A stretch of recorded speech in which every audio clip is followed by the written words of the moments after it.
This is practice. When is it best for me to be CO alarmed? Do I know enough about carbon monoxide? Excuse me? No, tell him I'll call him back.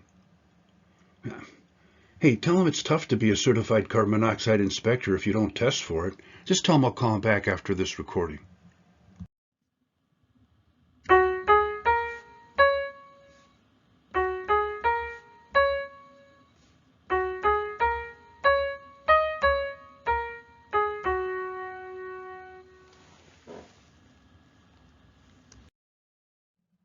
When is it best for me to be CO alarmed? In my experience with personal encounters of carbon monoxide and the thousands of CO news stories I've posted over the years, my answer is as early as possible and avoid those nagging, unsettled, and misdiagnosed health problems. You know, we're not all of equal health. Some of us are affected sooner with more serious ailments, but all of us at all ages need protection alerts from low-level carbon monoxide exposures. That's why we continue to emphasize that we've got to understand the health symptoms and effects of low-level carbon monoxide poisoning. You know, it's noticeable as a flu-like syndrome, yet we don't often, or very often at all, recognize carbon monoxide as the source of that ailment. Early low-level symptoms can include nausea, headache, dizziness, achiness, constant stuffiness, changes in heart rate, sinus and head pressure, slower reaction time, infant and child fussiness, just to name a few. The symptoms may vary due to overall health, age, sex, or weight of a person exposed, and how much CO they were exposed to, and for how long. You know, carbon monoxide is so invisible. We don't talk about it. We talk about other things associated with those symptoms. Maybe even when we're watching a television commercial and we see the side effects of some medicine that's recommended, you know, or we're learning now about coronavirus and the health symptoms associated with that. It's flu-like symptoms.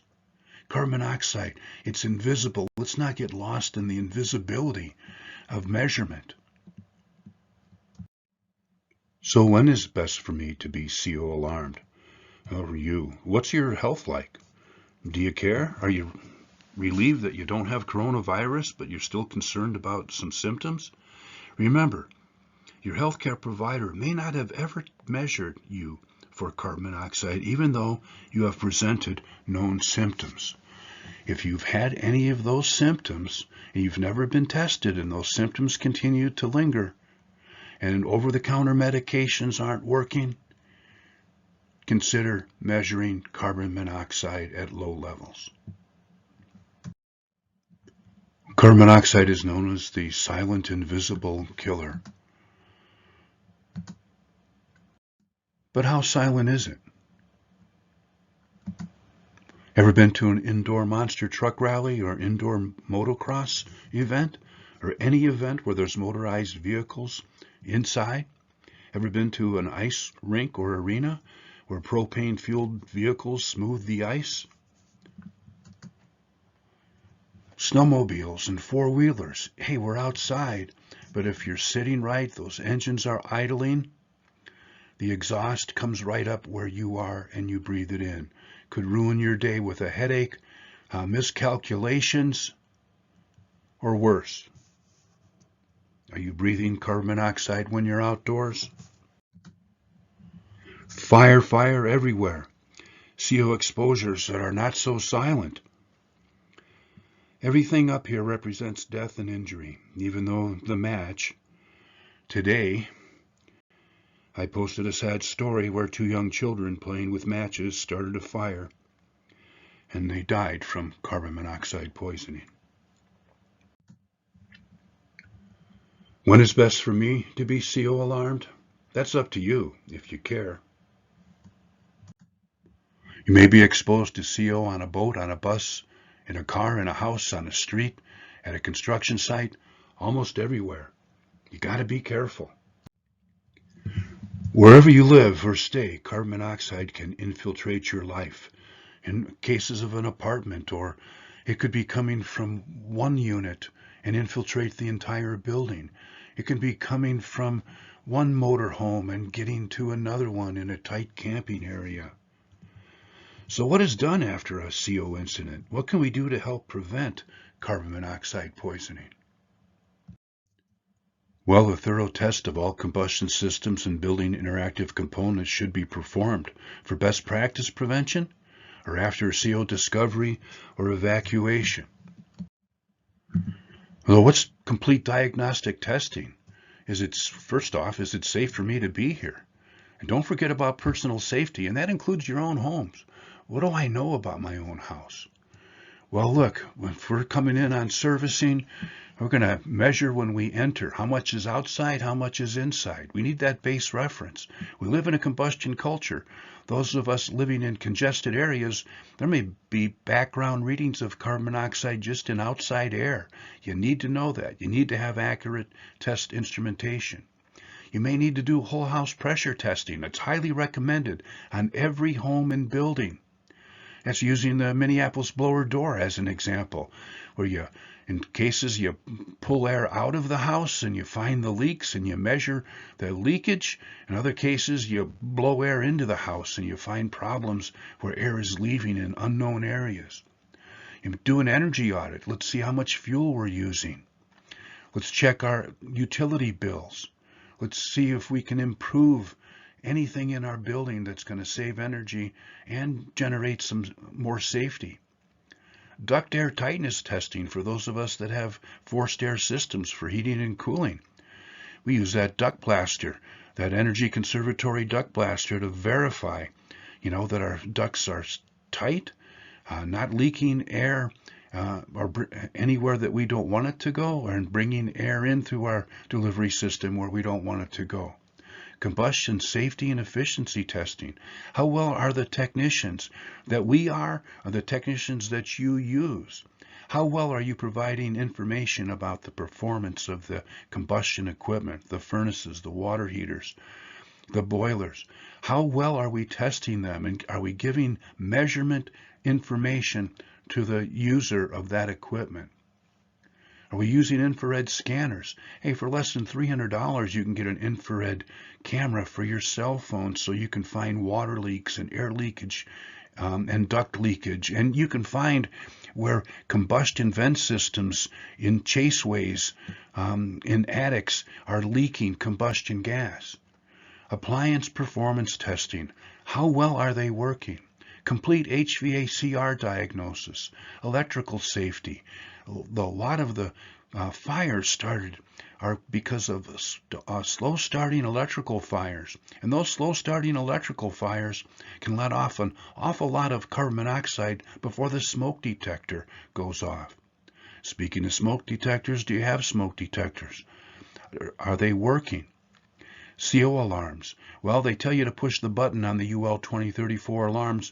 Let's make sure that they're responding to carbon monoxide. It'll pick up that low-level smoldering fire, but let's not wait for that. Let's get one that we can actually test with real carbon monoxide. Where's your fire extinguisher? Does it work? Does it hold pressure? Highly recommend you get one that's verified every year at minimum that it is still holding pressure. Just because it says so on the dial doesn't necessarily mean it's working. Get them tested. And what's your escape plan? Do you have an escape plan when a fire breaks out? Make sure that you know how to get out of your home or building or anywhere that you may be staying. What's your escape plan? Accidents happen. Let's be prepared. So when is it best for you to be CO alarmed? Well, every home should have at least one low-level carbon monoxide monitor. Every one. Now here we're going to take a look at a short video here, lab video. And we're going to take a look where carbon monoxide gas has been put into a plastic bag. This is stuff that I've done in front of thousands of people. And we're going to take a look at carbon monoxide protection from carbon monoxide alarms.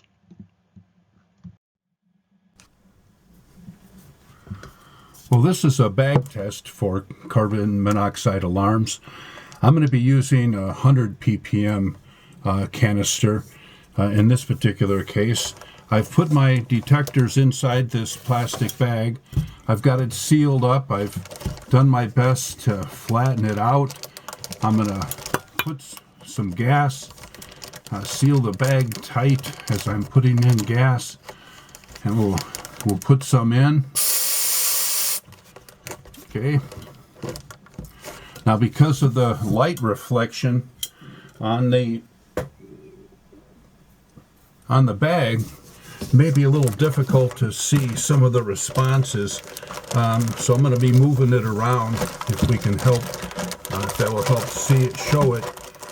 Here the low-level TPI model is responding, showing us there's carbon monoxide in place. Of course, we don't have a digital display on the two closest to the bottom there. The TPI models already let us know that there's an issue with carbon monoxide.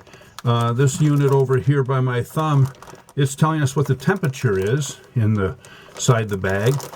This model back here is, again, looks like it's just showing 0, but we've been alerted in a very short order that there's a carbon monoxide issue in our building. We should address it. We should know what our sources may be.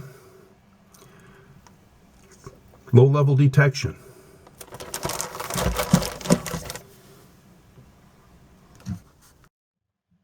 Well, we saw the one alarm went off rather quickly. That's that TPI low-level CO monitor, model 780.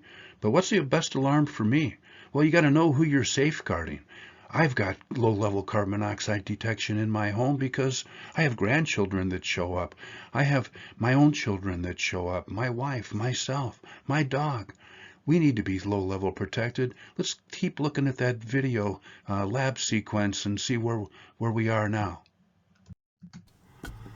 So we're at 42 minutes, carbon monoxide levels 56 on the TPI model 780, 67 on this digital,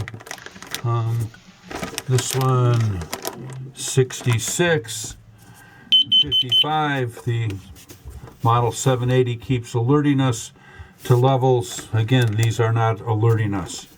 If this were to increase again over 70 parts per million, again, the restrictions on the UL 2034 models are they have to wait an hour when they get over 70. They've now dropped below 70. This unit, however, the TPI model 780 continues to alert us while these non-digital alarms sit here. And if we think we're safe from carbon monoxide with these devices, we may not be. I'd highly recommend you get a low-level monitor, and one that you can actually test with gas with the calibration cap and the little bottle of test gas.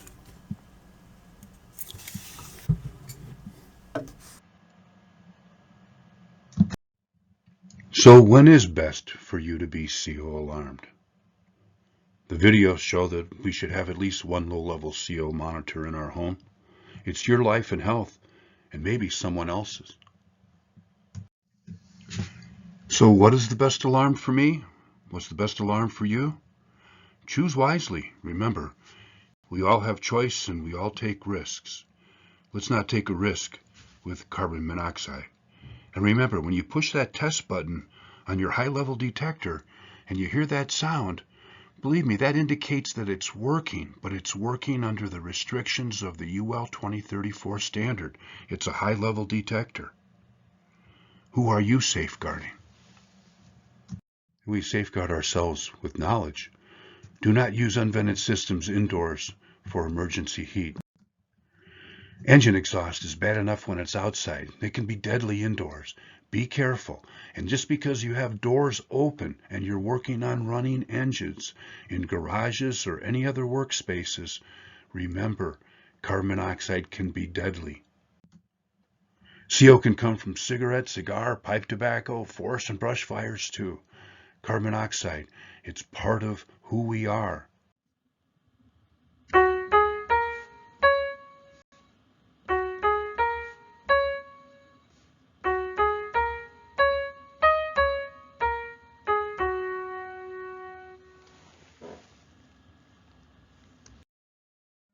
Well, that's the end. When is it best for me to be CO alarmed? I want to measure carbon monoxide. Bob Dwyer, Carbon Monoxide Safety Association, classroom discussion video. When is it best for me to be CO alarmed?